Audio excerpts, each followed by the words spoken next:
Hello, hello.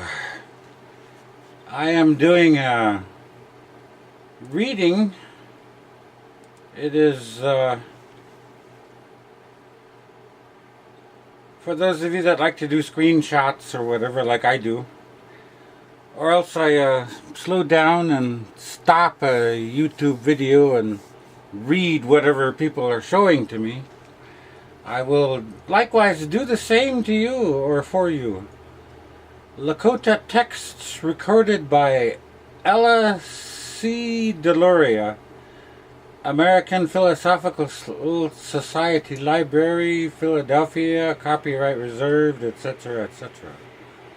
This is a story.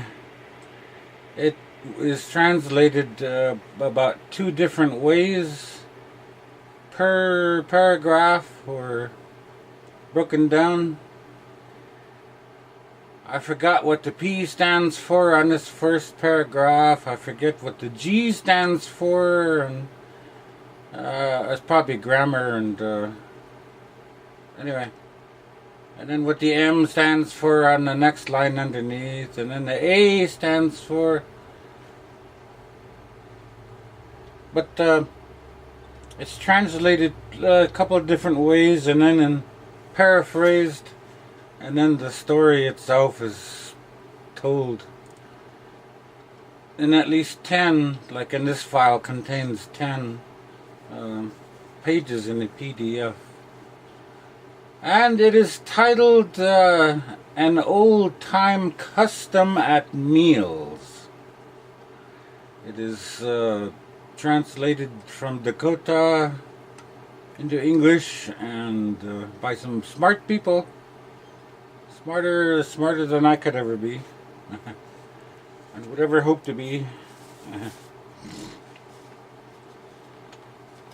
First line reads, Ihache ihi, wakshicha uanichi uheha, wichasha na waye iho ila, sha'awakshicha you happy, chiapilo. And following the butchering of that words, it says, in the distant past, dishes there were none. The past, then men and women, each and every one, wooden dishes. They carried it, is said. So the breakdown, and then long ago, dish lack of, then man and woman each, tree, wood, dish, carry, say. So long ago, when the dishes were rare, all people carried their individual wooden bowls. And the title of this, as I said, is An Old-Time Custom at Meals.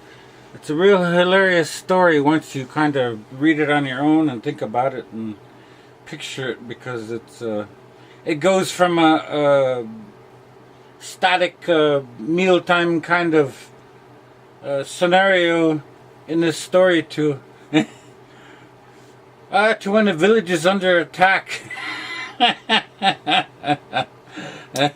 And everything's interrupted. Anyway.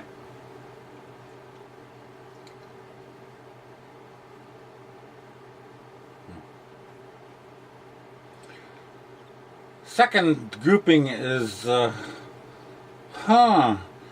Ostestea Pagoprina. I can't even read that. My eyes are bad. Wa'achis keep itipa keep tapi che ache o iyachie washte esta na waji I you hopape. So some of them fantastically they were carved and whittled, therefore recognizable easily, and red clay paint with they were ornamented.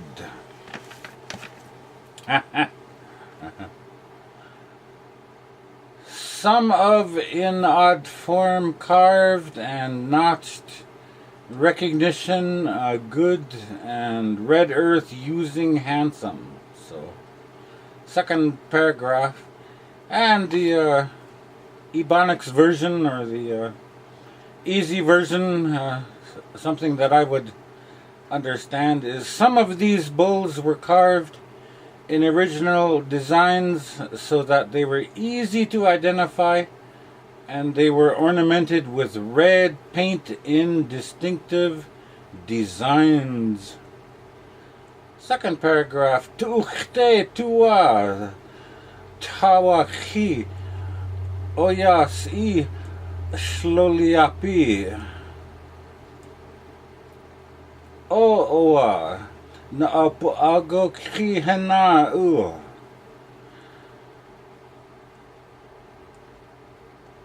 Which one somebody his, the all they knew. Which who, or possessive definition, is all know.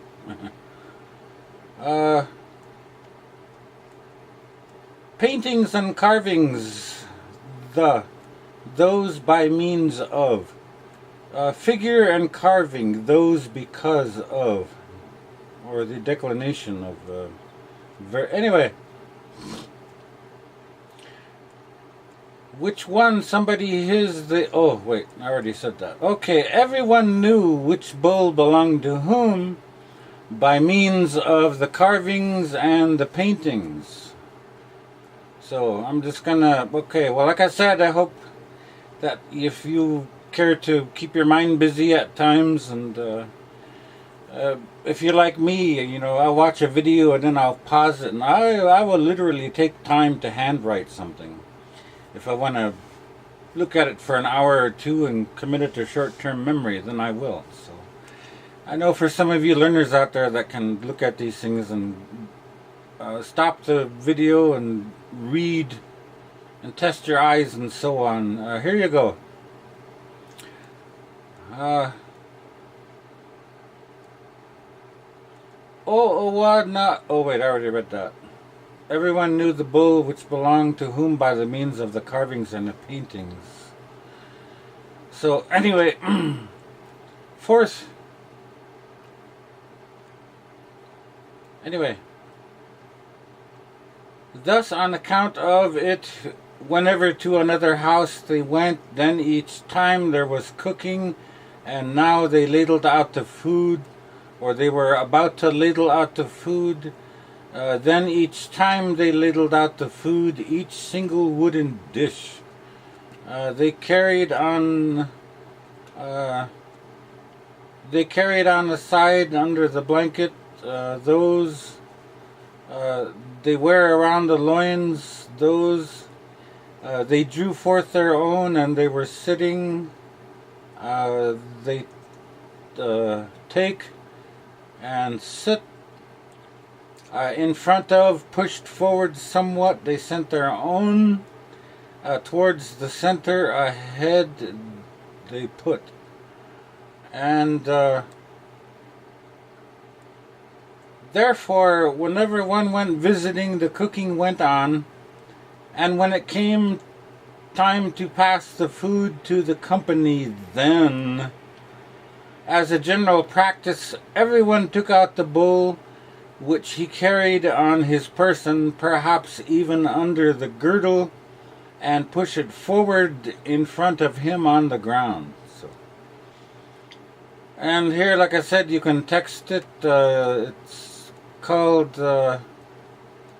Lakota text recorded by LSC Deloria, and the title, you can even Google the title. It says An Old-Time Custom at Meals.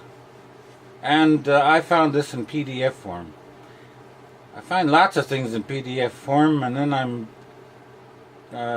putting stuff on my Google Drive too. So Google Reads and books and whatnot.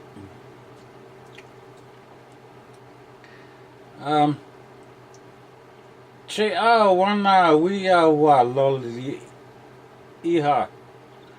Then now, woman, she handled the food, the aforesaid.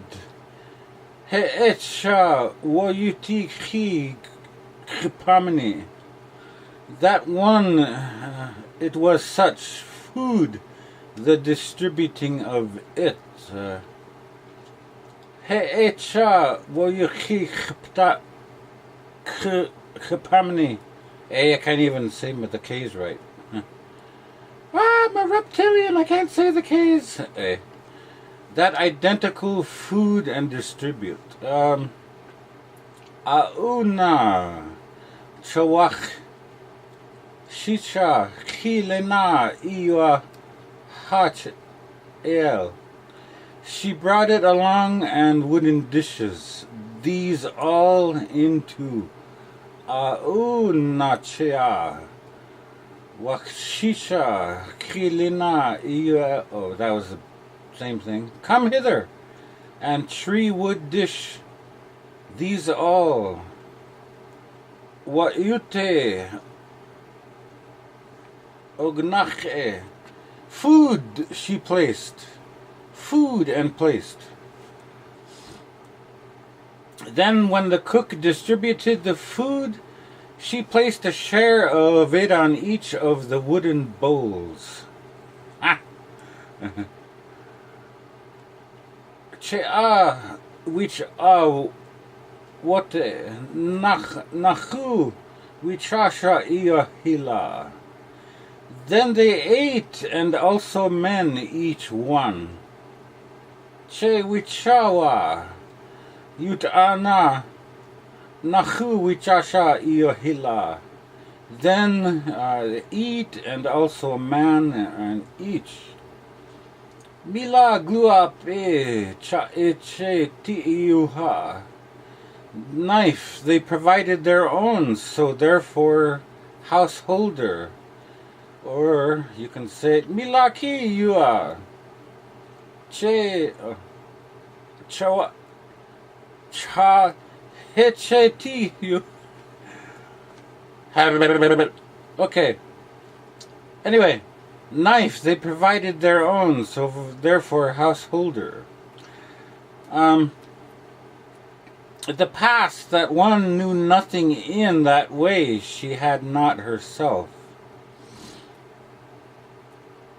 Family, her own, the, it, and as it were even dishes.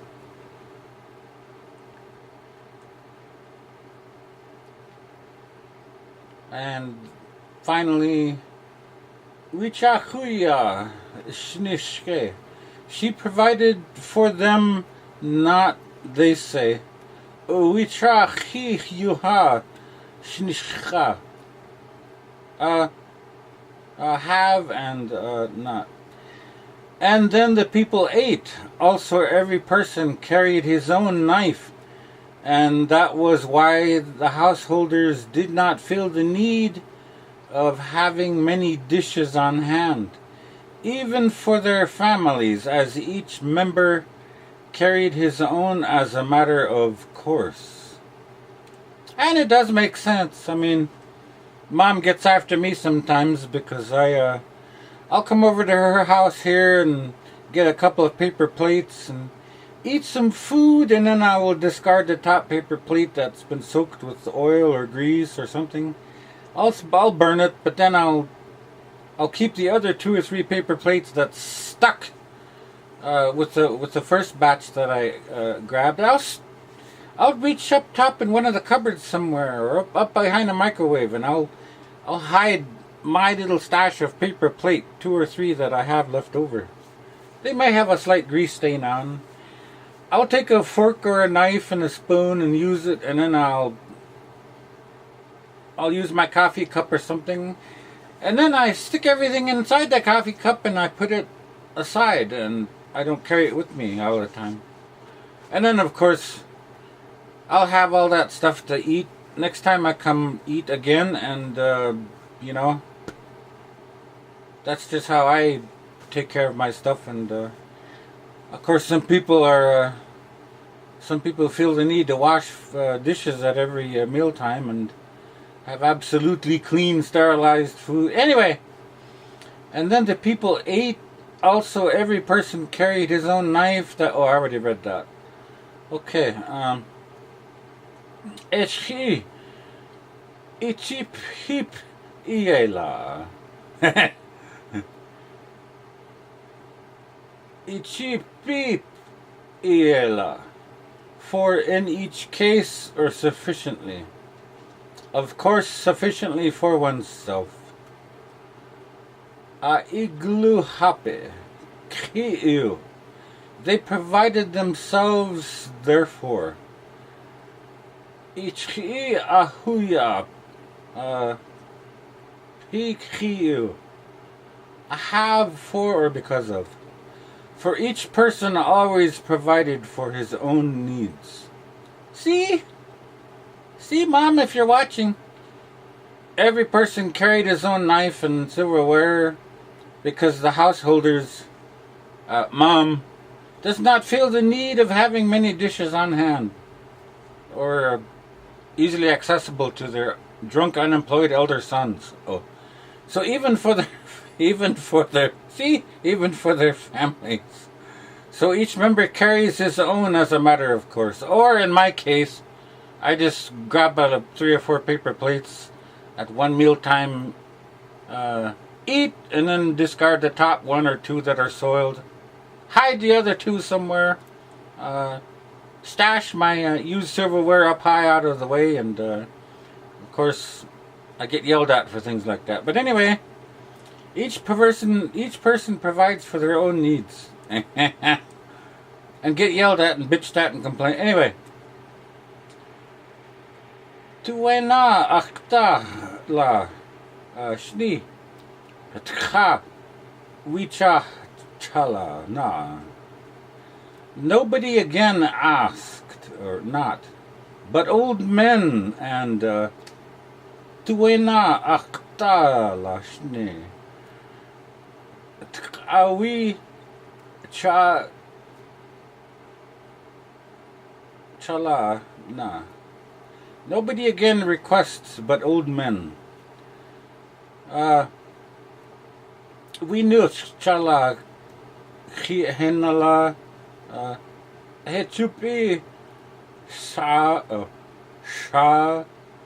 Old women, only those they did so regularly. Old women only, so many that do. Nobody asked for a second helping, but only old men and women were tolerated when they did so, as guests. So, sometimes a 50-year-old unemployed drunk sons are also tolerated, I guess. Ia tiata hetahe heche tucha nache che ias. To be sure at home, if then it was permissible perhaps, but that line repeats as always. Of course, at if right, at perhaps. Te iti och stru cha chaecha kihanala. At another home than aged ones, only those house members then old, so many. Hechupi Shah, they did so regularly. Anyway, that do. It was perhaps permissible at home, but at another home only. Old men and women were tolerated when they did so. 5 of 10. I'm gonna, for the sake of brevity, or for the sake of my sanity, because I've already been speaking for an hour or 2 already on my own something. I'm tongue tired, tongue twisted. So like I said, freeze this now and then, read it on your own if you can, screenshot it and then look at it on your own like I do, and study. Because when I learn something, I see somebody do it and then I repeat the process on my own, so my muscle memory gets intact and I know where things are in the spatial time and space with my own body and how to do things. And then I like to have things read, or I read it to myself. So anyway, it was perhaps permissible but at home, but at another home only old men and women were tolerated when they did so. So like I said, freeze this if you want, or screenshot it, and keep a record of it for yourself, or go look for it on your own and study it there. 1, 2, 3, 4, and 5, and 6. And then audibly again they asked for food, not but rather knife, sharp pointed. They had about the past. It was such their dishes in front of the earth, pushed into a soft substance. They set up theirs, and in the meantime smoking, for example, it is said. But they did not ask outright in words. Instead, they set the sharp-pointed knife each carried upright into the ground in front of their empty bowl, and then sat quietly smoking perhaps. I don't sit quietly smoking in Mom's house. That's a good way to get water dumped on me, so. But, and I don't ever pull out my sharp pointy sticks anymore. Anyway, next paragraph after that. Like I said, if you just look at it on your own, screenshot it, freeze it, whatever. Now then, in such cases, woman, she cooked the aforesaid. That one, it was such again, they wanted food, that she saw then at once she placed it for them. Then the woman who was cooking gave them more food in their bowls, immediately knowing that they wished for more.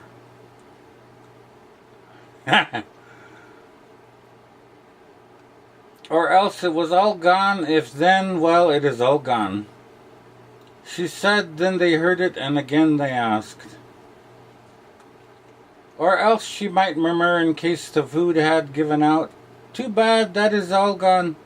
And when they heard that, they did not ask for more. And lo, one time old man, a poor thing, pitiable, something befell him, they say. So this is where the story here gets into this, what happened to this old man. And like I said, it's a real funny story. I like it. Once there was an old man, a poor thing, who had bad luck and fared badly. He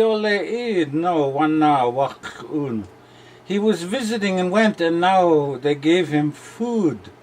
A house he was seek to and arrive there, and food now give.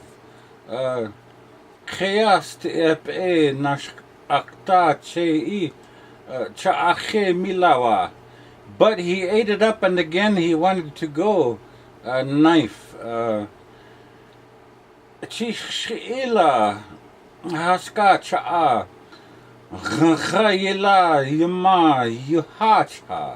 Small, long, such thinly, talking about his knife. Small, long, such thinly sharpened, he owned. So now in front the ground stuck in two. So in the front of the ground he stuck his small, long, thinly sharpened knife in two. He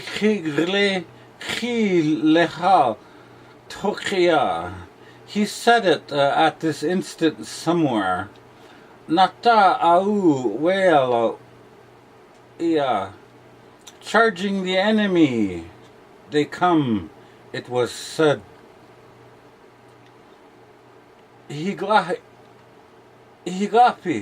Suddenly, he was visiting at another home than his, and now he was served with food. But he had eaten all on his bowl, and wanting more, he placed his knife, which was a narrow long blade, thinly whetted into the ground in front of himself. But just then there went up a sudden cry, "The enemy are charging on us!"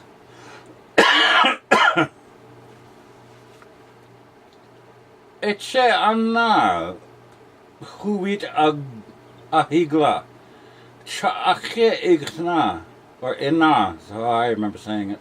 Immediately everyone rushed off, so among them thus rushed suddenly. Huchealach shni ea mia yuhe. He was feeble, nevertheless, knife the past, that feeble but knife that. Ichchu na mia mia, is that an O? Oh, mio juha maya ichie na. He took back his own, and sheath within he placed his own. He took back his knife and placed it in his sheath. He ran. Is what I remember. Instantly everyone was in an uproar. So among them, slow as he was, nevertheless, he took back his knife, and ramming back into his sheath, he ran.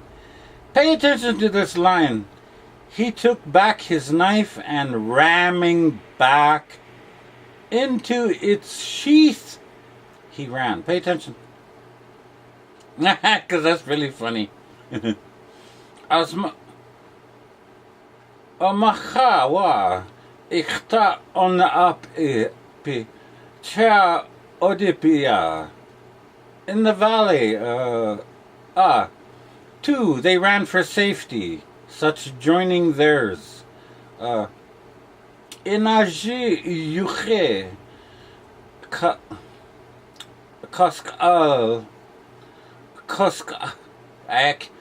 Ah, my God, I'm reptilian. I can't say the K's. Oh, I thought it was Lakota. No. Oh my God, I'm not a human being. Just kidding.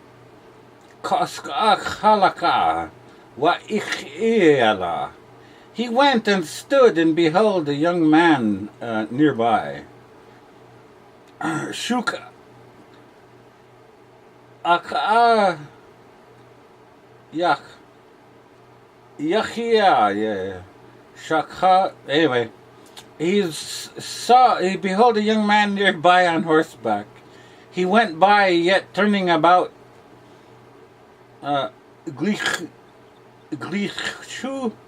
nalila hiche ayuta nahea. He came back, and very indeed he regarded him, and said. So they all ran for safety in like a little valley or a stand of trees, or just somewhere where there were trees around them, and just a group of people just haphazardly ran somewhere, and then he stood, the old man, and there was another young man on nearby horseback. The man was running around a bit on his horse. He went past the group, and yet suddenly he stopped and turned around, and he came back, and he looked at the old man and said, the people found a hiding place in a valley, so he took his stand with them. Oh, sorry. I guess they were talking about something else, and I thought it meant something different. Anyway, he took his stand with them, not stand of trees. And when a youth hurried by on him on horseback, he returned sharply. He turned sharply about towards the old man hard. He looked at him and said, "Ha-ho, tonchashila, onchiet-a. Thanks be, grandfather, at this quitting time. Inichele Oapi, Telo, Tanis. They will be singing for you. Niachstuch Tuchniap ich. You are luckier than the rest. They have wounded you. So, anyway, have you come back and are standing here? And he said, good luck, grandfather, that at the end of your life you should be lauded and sung. You are fortunate while we are not. That already can it be you who have been wounded by the enemy as you stand there? Anyway, he said this, therefore the little old man, the aforesaid, he looked downward, and he looked, and lo, come to find out his knife indeed. Into the sheath he placed his own, he considered the past, that he was in haste, therefore leg into instead horizontally stabbing, he placed it.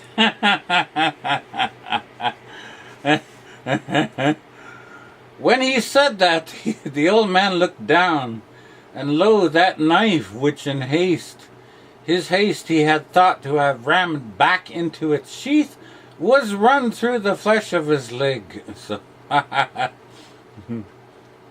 old in years, therefore flesh, it was flabby, such bone, away from dangling it hung on the account of, he stabbed himself, but he knew it regarding himself not.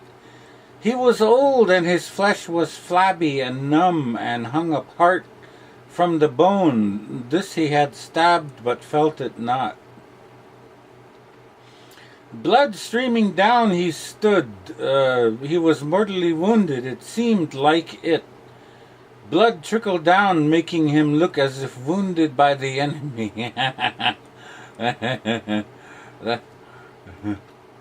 Anyway, look at these things, screenshot them, freeze them, whatever.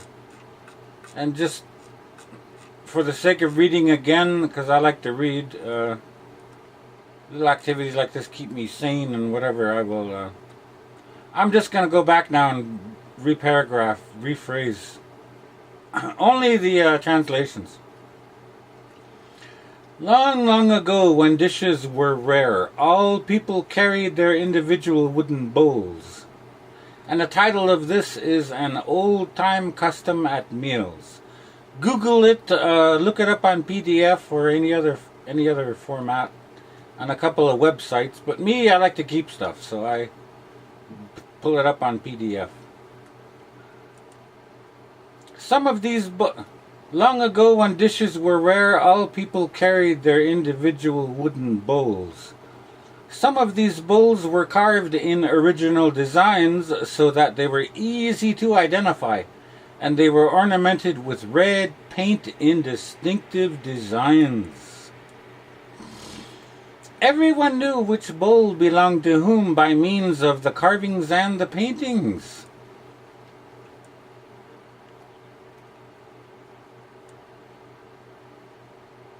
Just giving you a moment or two to look if you need to, or read on your own or something.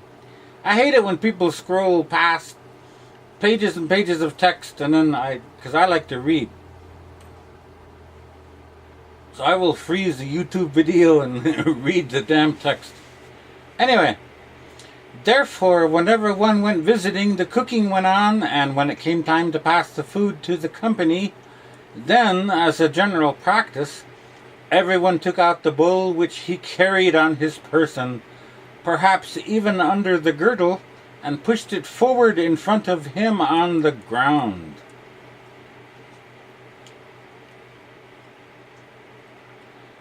Then when the cook distributed the food, she placed a share of it on each of these wooden bowls.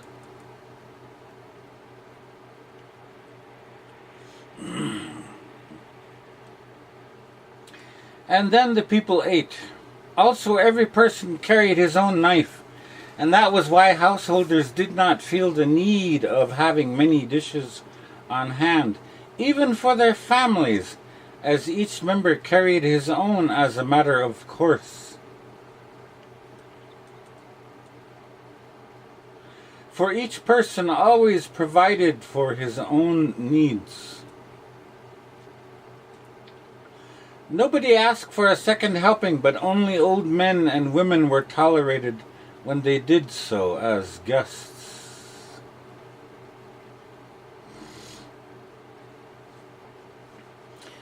It was perhaps permissible at home, but at another home, only old men and women were tolerated when they did so. So yeah, I guess if mom needs seconds for food, hey, okay, sure. And I'm joking. I'm kidding. Okay.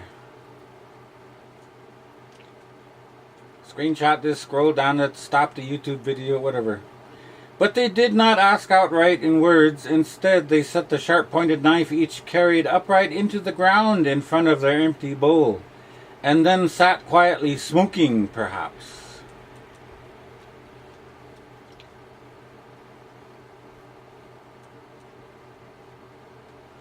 Then the woman who was cooking gave them more food in their bowls immediately, knowing that they wished for more.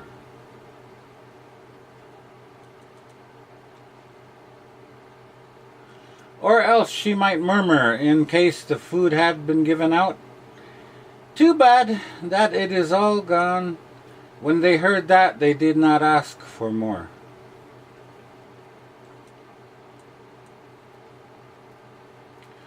Once there was an old man, poor thing, who had bad luck and fared badly.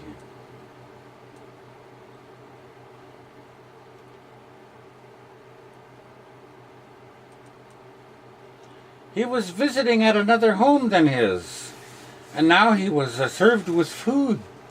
But he had eaten all on his bowl, and wanting more, he placed his knife, which was a narrow, long blade, thinly wetted into the ground in front of himself.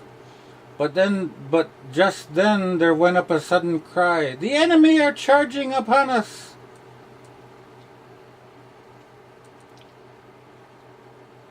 Instantly everyone was in an uproar. So among them, slow as he was, nevertheless, he took back his knife, and ramming it back into its sheath, he ran on.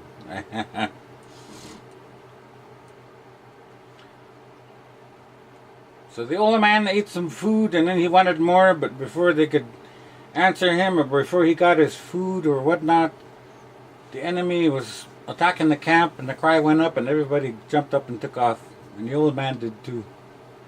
And he grabbed his knife, and he hurriedly stuck it into his sheath at his side.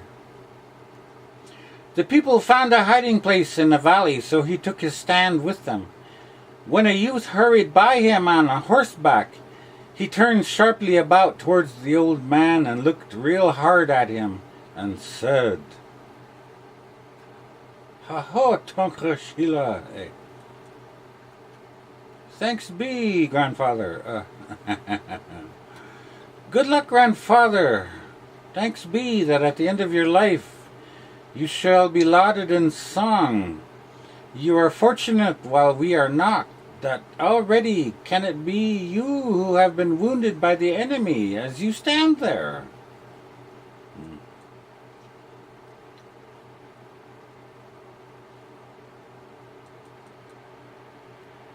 And when he said that, the old man looked down, and lo, that knife which in his haste he thought to have rammed back into its sheath was run through the flesh of his leg. He was old, and his flesh was flabby and numb, and hung apart from the bone. And this he had stabbed, but he felt it not. Blood trickled down, making him look as if wounded by the enemy. So, funny story, kind of cute, and yep, there you go.